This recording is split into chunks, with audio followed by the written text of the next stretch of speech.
Hi all, welcome to electrical Eduzone. അപ്പോൾ നമ്മളവിടെ കഴിഞ്ഞ ജൂണിലോ ജൂലൈയിലോ മറ്റോ നമ്മളവിടെ ഇലക്ട്രിസിറ്റി വിങ്, അതായത് തൃശ്ശൂർ കോർപ്പറേഷനിലെ ഇലക്ട്രിസിറ്റി വിങ്ങിലേക്ക് ഇലക്ട്രിസിറ്റി വർക്കർ അല്ലെങ്കിൽ മസ്ദൂർ എന്ന് പറഞ്ഞ പോസ്റ്റിലേക്ക് ഒരു നോട്ടിഫിക്കേഷൻ വന്നിട്ടുണ്ടായിരുന്നു അല്ലേ.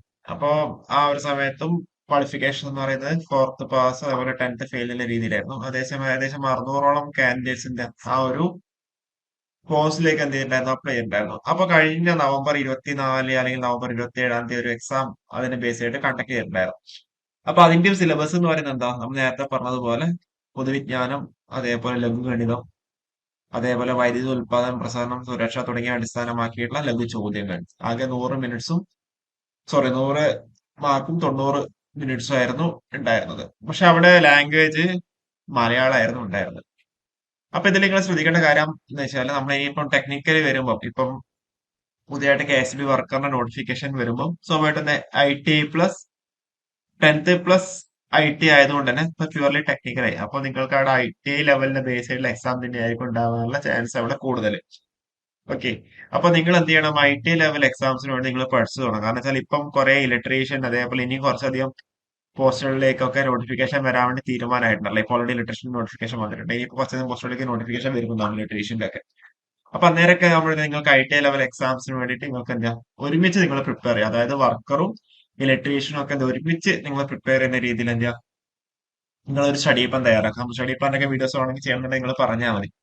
അപ്പൊ കഴിഞ്ഞ ദിവസത്തെ നോട്ടിഫിക്കേഷൻ വരുമ്പോൾ അതിൽ ഏകദേശം 50 ക്വസ്റ്റ്യൻസ് എന്ത് ചെയ്തു, നോൺ ടെക്നിക്കലും ബാക്കി 50 ക്വസ്റ്റ്യൻസ് ആണ് എന്ത് ചെയ്തേക്കുന്നത് നമ്മുടെ ആ ഒരു ടെക്നിക്കൽ നോളജിനെ ബേസ് ആയിട്ടുള്ള ക്വസ്റ്റ്യൻസ് ഉണ്ടായിരുന്നത്. അതായത് വൈദ്യുതിയുമായി ബന്ധപ്പെട്ട കാര്യങ്ങൾ വെച്ചിട്ട്. ഓക്കെ. 61ാമത്തെ ക്വസ്റ്റ്യൻ കണ്ടില്ലേ, രാസോർജ്ജത്തെ വൈദ്യുതോർജ്ജമാക്കി മാറ്റാൻ കഴിയുന്ന സംവിധാനം ഏതാണ്? AC ജനറേറ്ററിനെ സംബന്ധിച്ച ശരിയായ പ്രസ്താവനകൾ ഏതെല്ലാമാണ്? ജലവൈദ്യുത നിലയത്തിൽ നടക്കുന്ന ഊർജ്ജമാറ്റം ഏതാണ്? കൃത്രിമ ഉപഗ്രഹങ്ങൾ പ്രവർത്തിക്കുന്നുള്ള വൈദ്യുതി ലഭിക്കുന്നത് എവിടെ നിന്നാണ്? കണ്ടില്ലേ, ഇതൊന്നും നമ്മുടെ സിലബസിൽ അങ്ങനെ കൃത്യമായിട്ട് പറഞ്ഞിട്ടില്ല. പക്ഷെ എന്തുണ്ട്, ആ ഒരു ടൈപ്പ് ഓഫ് ടെക്നിക്കൽ ക്വസ്റ്റ്യൻസ് ആണ് വന്നിരിക്കുന്നത്. ഫ്രീക്വൻസിനെ ബേസ് ചെയ്തിട്ട്, അതുപോലെ ട്രാൻസ്ഫോമറിന്റെ ഔട്ട്പുട്ടിനെ ബേസ് ചെയ്തിട്ട്, അതേപോലെ വൈദ്യുത രാസത്തിൽ കണ്ടുപിടിച്ചതാരാണ്, അതേപോലെ വൈദ്യുതി സംഭരിക്കാനും ആവശ്യമുള്ളപ്പോൾ ഡിസ്ചാർജ് വഴി ബാക്കി സർക്യൂട്ടിലൂടെ വൈദ്യുത പ്രവാഹം അല്പസമയത്തേക്ക് സാധ്യമാക്കാൻ ഉപയോഗിക്കുന്ന ഘടകം ഏതാണ്? വൈദ്യുത പ്രവാഹ തീവ്രതയുടെ യൂണിറ്റ്. ഓക്കെ. അതേപോലെ ഉരസൽ മൂലം പരിഹരിക്കാനാകാത്തത് ഏതാണ്? അതേപോലെ വൈദ്യുതി ഉൽപ്പാദിപ്പിക്കുന്ന എത്ര കിലോ വാട്ടിലാണ്? കണ്ടില്ലേ, തന്നിരിക്കുന്നത് ഏതാണ്? തുറന്ന ഓപ്പൺ സർക്യൂട്ട് ഏതാണ്?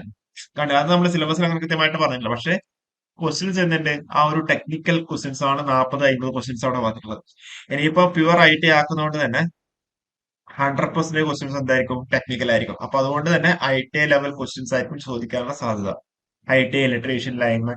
അപ്പൊ നിങ്ങൾ ആ ഒരു PYQs ഒക്കെ നിങ്ങൾ ഫസ്റ്റ് നോക്കുക. അത് നിങ്ങൾ എന്ത് തറവാക്കുക. അപ്പൊ അത് നോക്കുമ്പോൾ തന്നെ നിങ്ങൾക്ക് നല്ലൊരു ഐഡിയ കിട്ടും എവിടെ നിന്നൊക്കെയാണ് കൂടുതൽ ക്വസ്റ്റ്യൻസ് വരിക എന്നുള്ള കാര്യം. അപ്പൊ നിങ്ങൾ എന്ത് ആ ഒരു IT സിലബസ് നിങ്ങൾ എന്ത് ഇപ്പം തൊട്ടേ നിങ്ങൾ പഠിച്ചു തുടങ്ങാം. ഓക്കെ. അതിൽ നിങ്ങൾ എന്ത് ചെയ്യുക, പക്ക സെറ്റ് ആവുക. ഇൻ കേസ് അവിടെ എന്തെങ്കിലും സിലബസ് ചേഞ്ച് ഉണ്ടെങ്കിൽ തന്നെ ഇനി വരുന്ന IT ഇലക്ട്രീഷ്യൻ എക്സാംസിനൊക്കെ എന്താ അത് ഭയങ്കര ഹെൽപ്ഫുൾ ആവുന്നുണ്ടാവും. ഇനിയും ഇലക്ട്രീഷ്യന്റെ കുറെ എക്സാംസ് ഒക്കെ വരാനുണ്ട്. നിങ്ങളുടെ ക്വാളിഫിക്കേഷൻ IT ആണ്. അപ്പൊ നിങ്ങളെ സൈഡിൽ നിന്ന് അവിടെ മാക്സിമം എഫേർട്ട് എടുത്ത് പഠിക്കുക. ഓക്കെ. കാരണം വെച്ചാൽ അതേപോലെ ഈ മെറ്റീരിയൽസ് കൃത്യമായിട്ട് നോക്കുക. അതേപോലെ ഫിലമെന്റ് ലാമ്പുകളിലെ ഫിലമെന്റ് നിർമ്മിക്കാൻ ഉപയോഗിക്കുന്ന ലോഹം ഏതാണ്? ഓക്കെ. അതേപോലെ ഗാർഹിക ആവശ്യങ്ങൾക്കുള്ള വൈദ്യുത വോൾട്ടേജ് എത്രയാണ്? വൈദ്യുതി കടത്തി വിടാത്തത് ഏതാണ്? ഓക്കെ. റിന്യൂവബിൾ എനർജി സോഴ്സിനെ ബേസ് ചെയ്തിട്ട് നമ്മൾ ഉപയോഗിക്കുന്ന വോൾട്ട് എത്രയാണ്? ഫ്യൂസിന് പകരം വീടുകളിൽ ഉപയോഗിക്കുന്ന MCBയുടെ പൂർണ്ണരൂപം താഴെ പറയുന്നവയിൽ ഏതാണ്? ഷോക്കേറ്റ ആളെ രക്ഷിക്കാൻ നാം ആദ്യം ചെയ്യേണ്ടത് എന്താണ്? കണ്ടില്ലേ, അവിടെ പ്രൊട്ടക്ഷനും കാര്യങ്ങളൊക്കെ അവിടെ വന്നു. ഓക്കെ.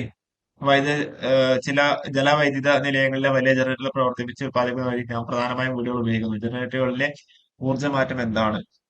ഓക്കെ. കണ്ടില്ലേ, ഇങ്ങനത്തെ ക്വസ്റ്റ്യൻസ് ആണ് അവിടെ വന്നിട്ടുള്ളത്. അപ്പൊ നിങ്ങൾ IT ലെവൽ ക്വസ്റ്റ്യൻസ് നിങ്ങൾ അവിടെ പക്ക സെറ്റ് ആവാതുള്ളതാണ് ഇതിൽ നിന്നൊക്കെ നമുക്ക് മനസ്സിലാക്കാൻ വേണ്ടി സാധിക്കുന്നത്.